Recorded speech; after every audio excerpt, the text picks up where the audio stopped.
Okay. Well, I think get everybody back in. Looks like we lost a few people, but maybe they're wandering around in the corridor out there. Let me just quickly introduce the panel. The question is whether we're going to avoid, I guess, what for Israel would be a second front in the war, and how to de-escalate the very hot tensions between Israel and Hezbollah. And we have only two panelists in the end. We lost one, unfortunately, about an hour ago. And you are Patricia? Yes, yeah, Patricia. Patricia, okay. So I know Paul. Paul, I think most of you in this room have probably heard of him. He's the president and CEO of the Middle East Institute, who needs literally no introduction. Patricia Karam, who is a senior advisor on the American Task Force for Lebanon. So we really... And a non-resident scholar at MEI, which they keep forgetting. Okay, and a non-resident scholar at MEI. So we have a lot of Lebanese expertise on the panel today. And again, as I did this morning, I wanted to just start on some personal note. I mentioned having studied the Middle East for a couple of years at the beginning of my career, and then going off to graduate school. I worked with a very famous political scientist. I hope he won't mind me mentioning his name, Ronald Rogowski, who would go on to chair the department at UCLA for many years. And he published a book in 1975, very famous book in political science called Rational Legitimacy. Some of you in this room might have had to read that book in graduate school. But I'll never forget in that book, which came out in 1975, consociational democracy was all the rage. Everybody was talking about it. And he had a line in the preface of the book about the fabulously stable consociational democracy of Lebanon. So probably one of the more mistimed quotes in the history of political science, but who could have known? And by the way, when I started my studies of the Middle East, it was literally at the beginning of the Lebanese Civil War, when things were really, really going in the wrong direction. But so someone this morning on the panel said, you know, you have states within a state. And Hezbollah, you know, is clearly a state within a state. And Lebanon, contrary to what Professor Rogowski said many years ago, is a very fragile place. It's a very fragile state. So since we have such great expertise here, I'd like to start by just getting each of you to talk to us about Lebanon and what's going on in Lebanon, and if Hezbollah, does it basically control Lebanon, or are there other players in Lebanon that we should think about? So let's start with Lebanon. You want me to start? I do. So aside from the fact, I guess that the Gaza war is happening and and the dangers of escalation, which I'm sure we'll get to, Lebanon itself is in a state of political paralysis, economic collapse, and social degradation. And in fact, there is the question, an important question at this point, as to how, and one we might want to discuss, or maybe the audience is interested in, as how sort of the distraction of the war, which does take priority, or the potential war take priority, how it's affecting any movement internally to resolve some of those internal priorities, including the urgency of reforms and electing a president right now, which is blocking any political movement, so to speak. But Lebanon, Hezbollah, of course, is an actor that holds tremendous sway. Not only have they infiltrated most institutions, state institutions, they've also established parallel institutions. And unfortunately, I wasn't there at the earlier panel, but I imagine the characterization of a state within a state also refers to the very extensive social welfare network. Also, my colleague who's absent, who was supposed to be here, has written extensively about the cash economy, the way that Hezbollah has benefited from the cash economy that results from the economic collapse. And so, yes, I would say there is a state of hegemony where you have an actor who has where the state does not control, it does not have a monopoly on violence, and you have an actor which has a military force that is greater than that's stronger than the army. So yes, I would say Hezbollah is an actor with tremendous way in Lebanon, and I leave it to Paul, are there any other players in Lebanon that we're forgetting about? Yes, but let me go back a bit to what you mentioned, and we put it in historical context. And it is true, for the first 3 decades after World War II, Lebanon was democratic, inclusive, the most prosperous non-oil state, the freest, the most culturally productive. It really was quite an exceptional experience or experiment. It had its own internal problems in 1958 and then some others, but I would say that it was broken by, effectively, as it is being broken again today, by the dynamics of the Israeli-Palestinian conflict and the fact that the Palestinians who were evicted from Israel in 1948, some of them were in Lebanon, Jordan, others, PLO chased out of Jordan in 1970, moved to Lebanon, and the Arab states, giving up on fighting Israel directly, supported the PLO to fight Israel from Lebanon. And it was a consociational state. It was a small state. Unlike all the other states around it, it wasn't heavily militarized like Israel or Syria or Egypt or Jordan. So it was vulnerable, and it broke. It broke back in 1969, and it's still broken. And they stayed within a state, which was the PLO for a long time, was later supplanted by Hezbollah, and for a while a state that dominated Lebanon, which was Syria, but that's a complicated story. So this breakage has been long, is over half a century now.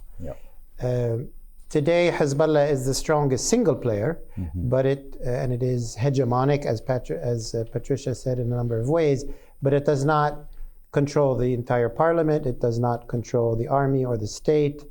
Lebanon is factionalized into different political groups and different power centers, but at the same time, it does hold regular elections. And in terms of its internal politics today, the logjam to elect a new president, appoint a new government, that really goes through the parliament, which actually decides, unlike almost any other Arab country, except Iraq, which also has a troubled democratic experience, but it's semi-democratic. So there's the internal logjam in Lebanese politics, and then there's the whole Hezbollah dynamic linked to Iran and Israel in the bigger picture. Well, speaking of Iran and Israel, let's focus on Israel for a minute. Israel has a long, troubled history with Lebanon,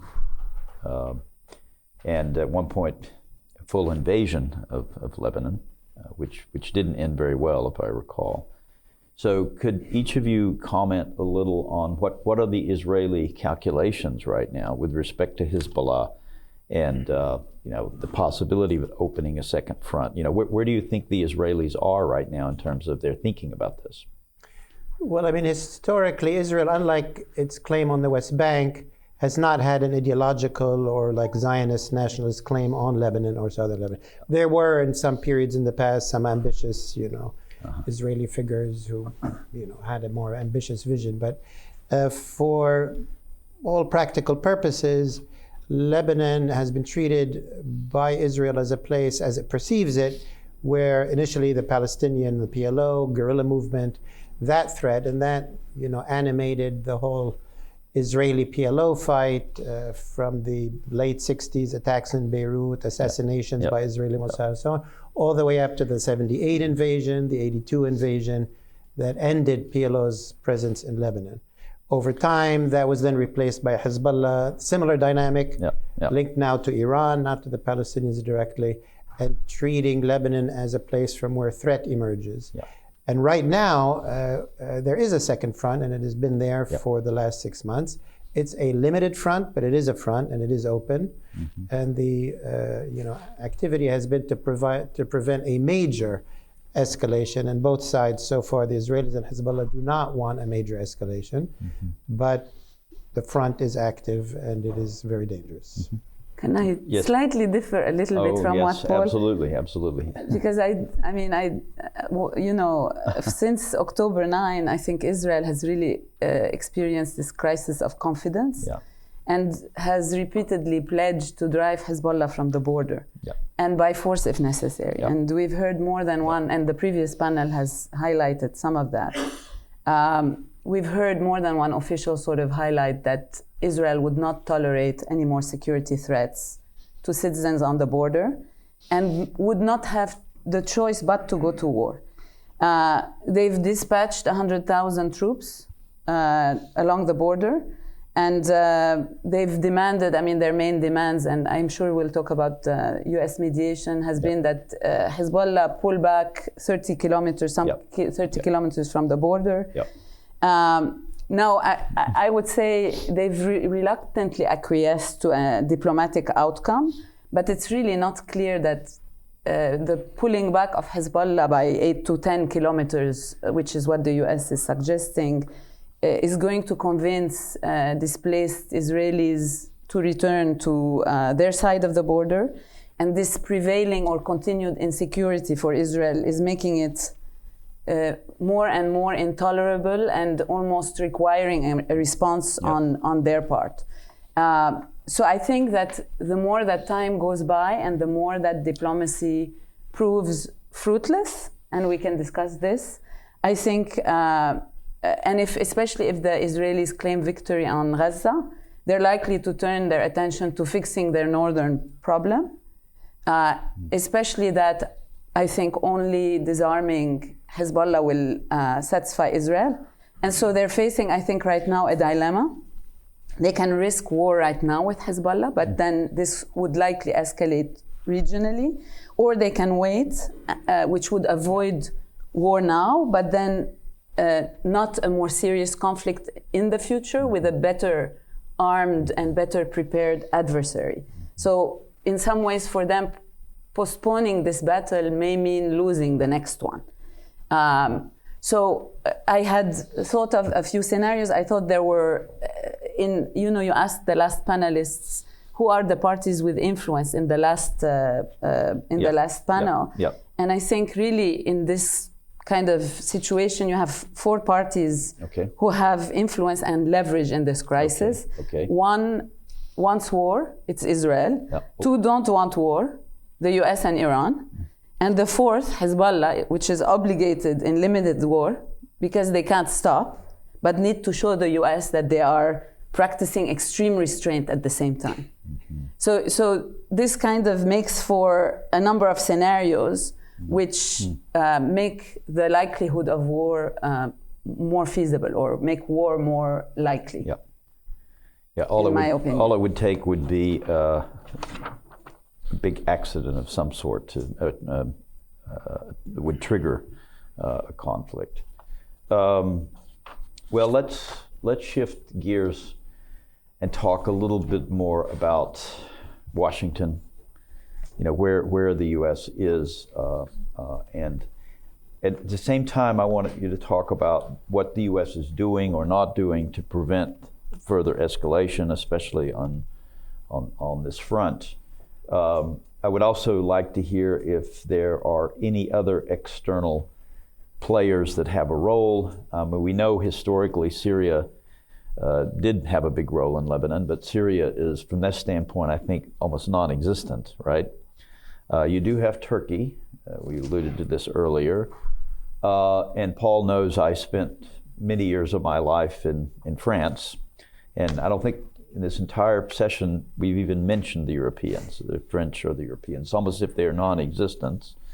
The Chinese are sort of lurking around in the region, but I don't think they have any role to play here. So if you just look at Lebanon in terms of the great power politics, if you will, in the Middle East,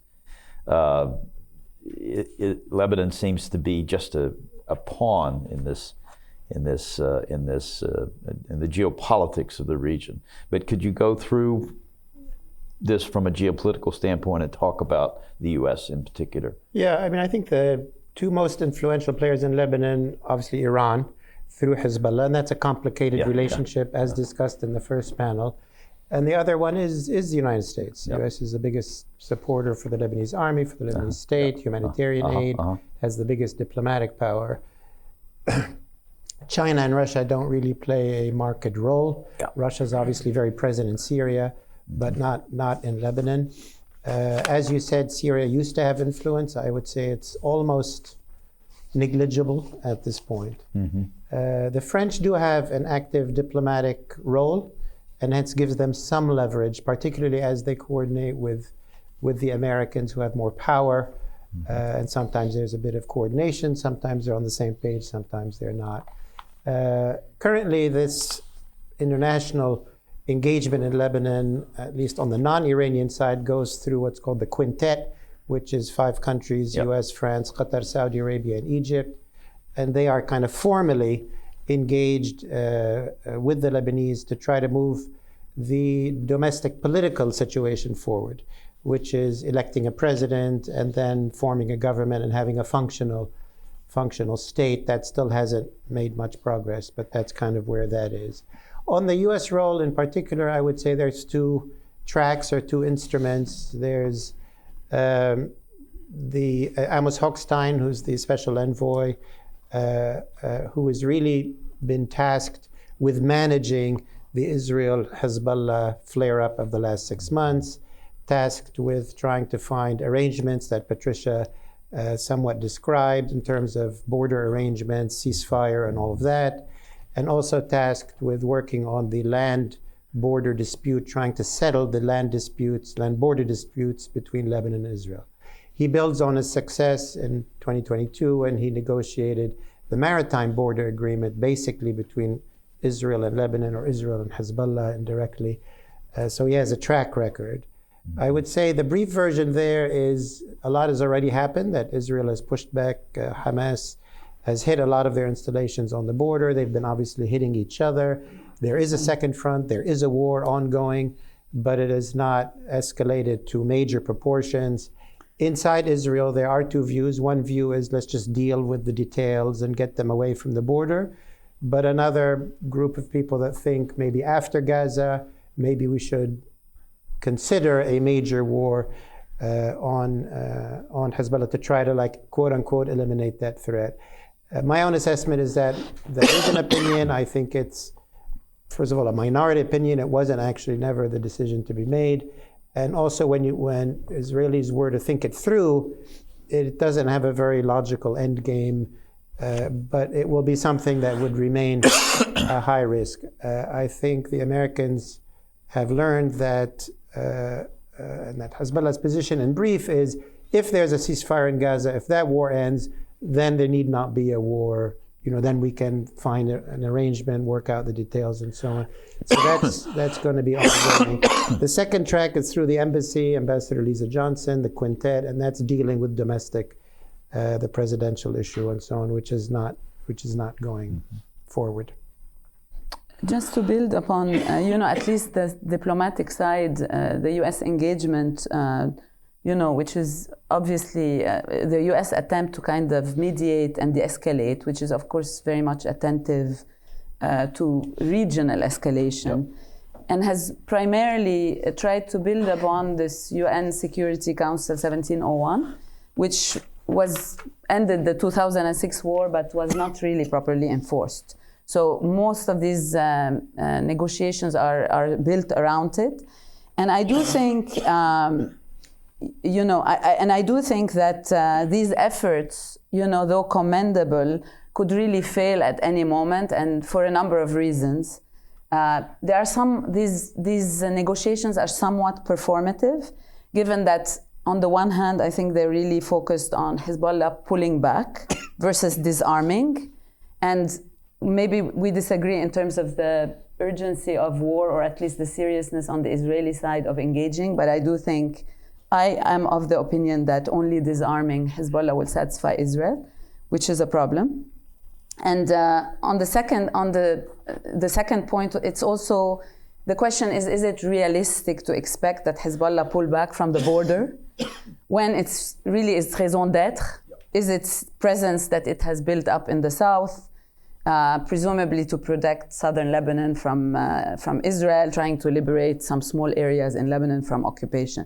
So it's not really clear that Hezbollah really wants a defined border with Israel, since really this would undermine its sort of rationale for maintaining a militia force and basically dominating the state.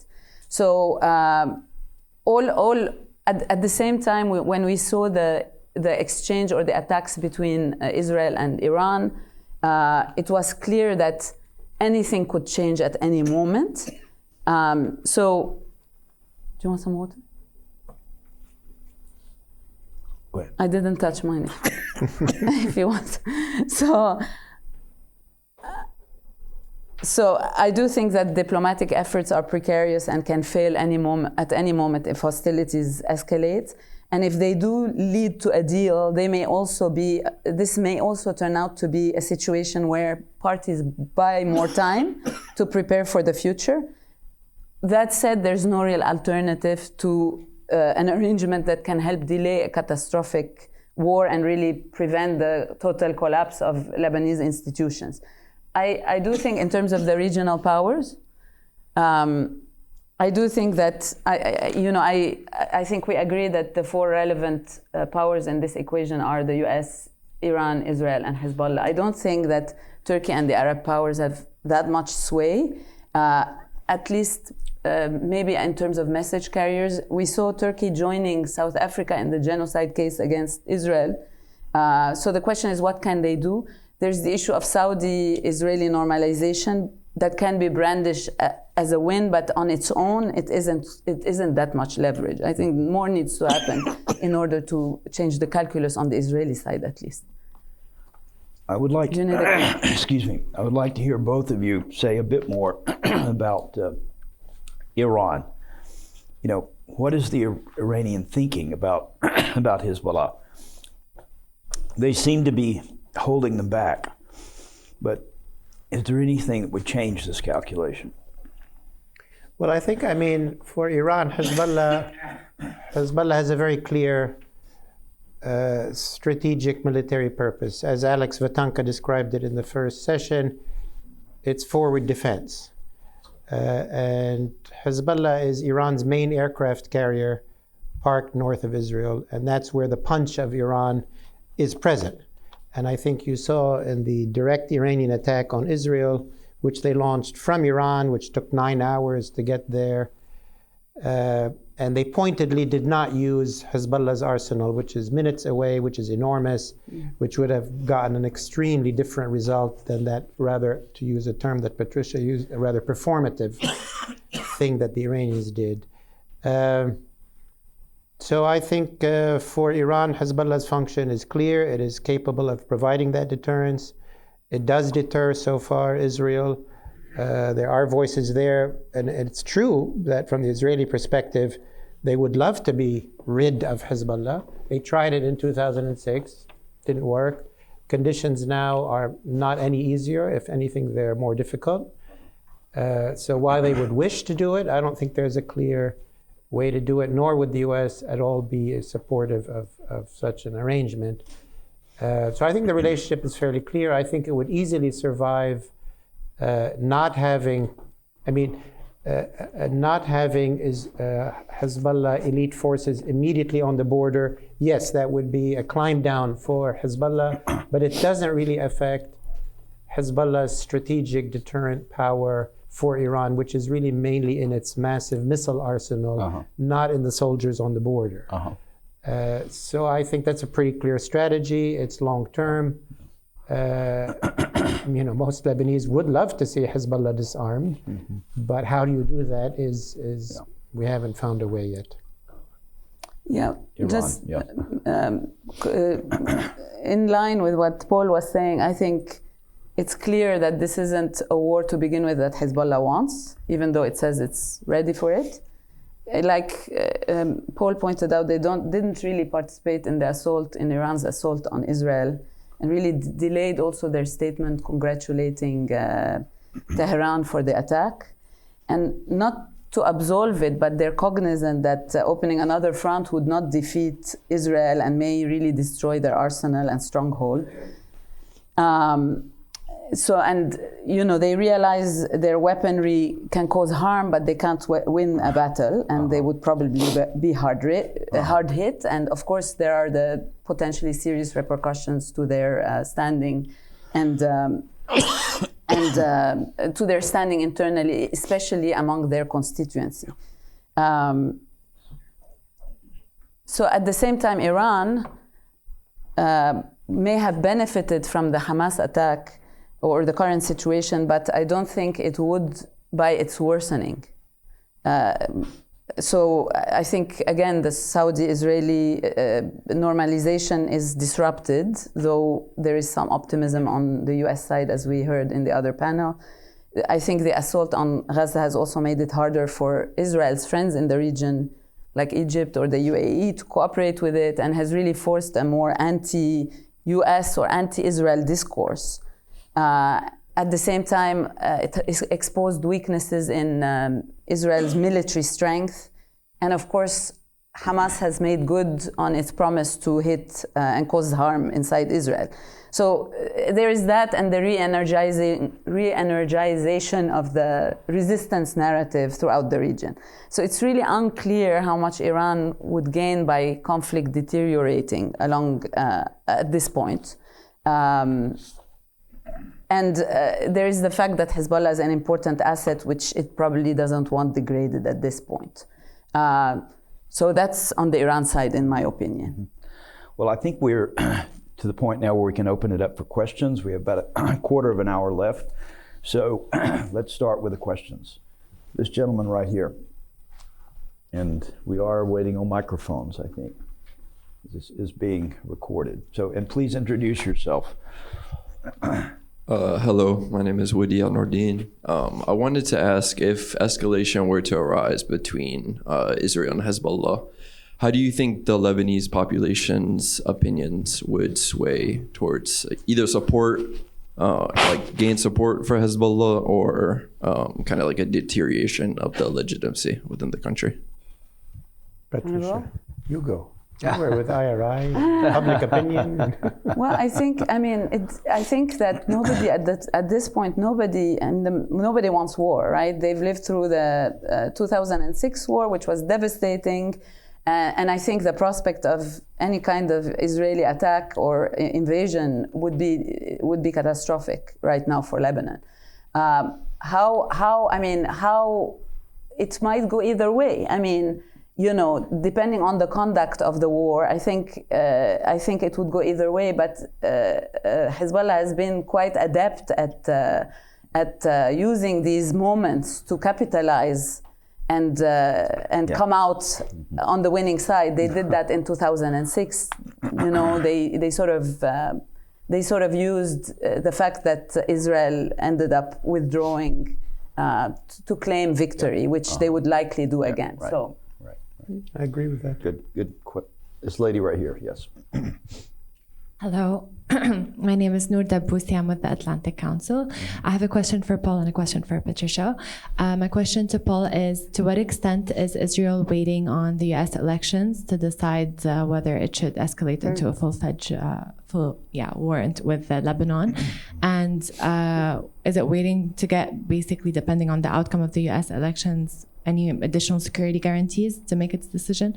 And then my question to Patricia is, this morning, the EU announced that they're gonna give $1 billion to Lebanon, yet we have not seen any economic nor financial reforms.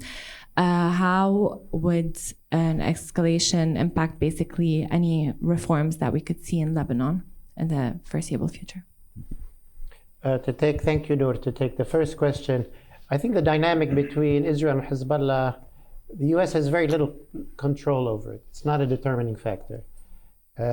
Israel's calculations towards Hezbollah and Iran in that case is a cost-benefit analysis. If it did launch a full-scale war to try to eliminate Hezbollah, first of all, what would be the damage and cost inside Israel? And secondly, what would that war look like? Would it be winnable? Would it be something that it could achieve? I think most experts that I talked to and people who've been coming back from Israel, two considerations. One is that the level of damage that Hezbollah could wreak inside Israel on infrastructure, on energy, potentially on the nuclear reactor, on civilian population areas, is nothing. I mean, it's nothing like the war with Hamas. Hamas succeeded in a flash event to go in overnight and, kill 1,200, kidnap. But that was it. After that point, Hamas really could do nothing to Israel over the last 6 months. That is not the case with Hezbollah. Iran has been prepping Hezbollah for years for such a deterrence, and the deterrence is still very, very powerful. And secondly, Israel, unlike with Hamas, there's no end game with Hezbollah in a military planning sense. You can invade, you can certainly push them away from the border, which they're already doing, by the way. But because Hezbollah has infinite strategic depth throughout Lebanon, throughout Syria, and so on, whereas Hamas is trapped in Gaza. So it's a much easier fight, and even there, look how difficult it is. So the deterrence is not because the US is saying don't do it or do it. It is an Israeli calculation. That calculation could change. The way it could change is really not as Israel focused on Hezbollah as much as over time as it focuses on Iran and the potential nuclear threat from Iran. That what happened a month ago is that Iran demonstrated it's willing to attack Israel directly from Iran. If Iran moves towards a nuclear weapon, and that could be influenced by a US election and so on and so forth, then all bets are off, because then for Israel, it's Armageddon, this is it. We have to go after Iran, and if we have to go after its nuclear program, it's all-out war. In such an all-out war, Hezbollah will be part, an attack on Hezbollah will be part of it. But that, to my mind, would be part of the addressing the real threat, which is from Iran itself, rather than its deterrent, its aircraft carrier, which is Hezbollah. Trisha? Yeah, the one thing, Noor, that we didn't, and James, that we didn't talk about when you asked us the first question, is the fact that Lebanon is ruled by this kleptocratic political class that is responsible for the biggest heist of the century, a Ponzi scheme that led to the collapse of the economy, which is robbing future generations of their economic prosperity. And with that as context, there is an IMF deal on the table that conditions assistance that would jumpstart the economy on specific reforms to a number of reforms to restructure the financial system, etc., the banking system. And the expression adding insult to injury? Yes. Lebanon is the case where you have multiple catastrophes happen, and with each catastrophe, inaction follows every catastrophe, adding insult to injury with increased social and economic injustice for people. I say this because even the Gaza war, in my opinion, and I'm a bit of a cynic, has provided an excuse for these politicians not to do anything. And so, not on the economic front or otherwise. And to answer the question that Noor asked, not knowing the details, because I saw it in the news this morning, but I don't know the exact details of the assistance that the EU gave to Lebanon. But it's a terrible idea if it's not tied to some conditions which require some financial transparency, it's accountability, given the situation. Would either of you describe Lebanon as a failed state? Failing, I would say. I don't know if you... Well, I mean, you'd have to look at the details. It is certainly semi-failed. And the way that it's not fully failed is that you do have a standing national army. There is basic stability in the country, basic security in the country.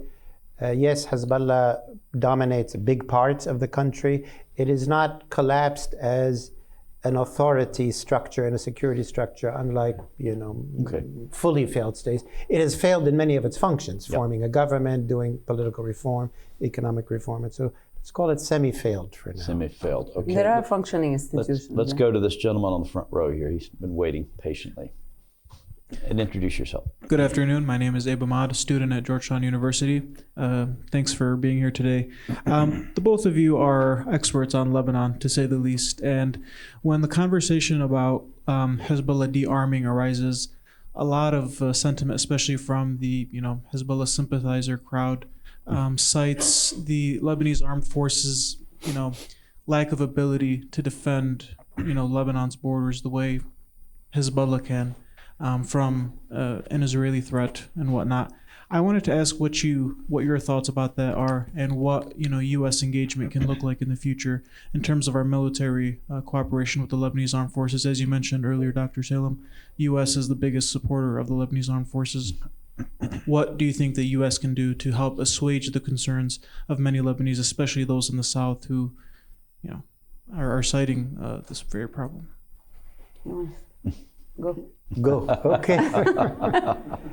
Well, it is the case that, when Israel was occupying South Lebanon, it was Hezbollah that drove Israel out of South Lebanon, out of that occupation in the year 2000. And that is a major achievement. And it's a national achievement because this was Lebanese territory occupied indefinitely by Israel without any end game in sight. Certainly the Lebanese army wasn't capable of staging the guerrilla warfare that Hezbollah did. So at that level, they have a very valid point. It is also the case that the Lebanese army, I dare say, like a number of armies in the region, could not, I'm not going to cite Jordanian or Egyptian or whatever, but if Israel wanted to attack any one of those countries with all of its force, I doubt that those armies could protect their countries in the same way. The reality today is that while Hezbollah claims that it is protective and deterrent to Israel, the fact of the matter is, over the last 24 years, Hezbollah has elicited and drawn Israeli attacks on Lebanon. Hezbollah has been the cause of instability and insecurity in Lebanon, specifically vis-a-vis Israel, that it creates conditions where Israel then attacks Lebanon and hurts Lebanon's security. So the reality is the reverse, that Hezbollah currently is the source of Lebanon's instability and insecurity vis-a-vis Israel. The Lebanese army effectively is a national, I don't want to call it police, but it's a domestic security and stability instrument. That is extremely important. It keeps the country together, keeps it stable, keeps it safe. I think the U.S. is very well aware that the Lebanese army is not one that's going to go to war with Israel, but it nevertheless is the main national institution. It is also the main alternative at some point to Hezbollah and to Hezbollah's argument that we need some kind of armed force. Practically speaking, many Lebanese, and this has been in official documents, have called for a national security dialogue that includes Hezbollah and others, that tells Hezbollah, at some point we need to build a unified, national security structure underneath the Lebanese state of the Lebanese army. And the leader of Hezbollah, Hassan Nasrallah himself, said, yes, maybe in 2022, he said in a couple of years we can begin this, in 2 years then, which is now, we can begin discussing that. But the fact of the matter is neither he nor the Iranians want to give up their weapons. It is a deterrent for Iran. That's why it's there. They're not going to give it up to a Lebanese president, unfortunately. Realistically speaking, I don't think. Just to add to that, because I totally agree with you, that the Lebanese army also remains one of the few institutions which sort of is non-sectarian and gathers and garners support from across the board, which is something, no small feat in a country like Lebanon, which is heavily divided and polarized, especially now. And it's also one remaining institution that is capable and that is heavily influenced by the US. So it's critically important to bolster it and to continue supporting it. I think we have time for one more question, and I'll go to my colleague, Mr. Rafidi, here on the front row.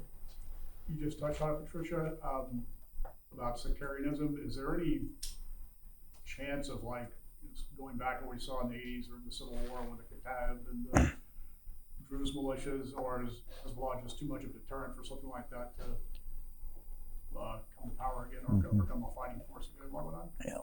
A deterrent to Hezbollah becoming a...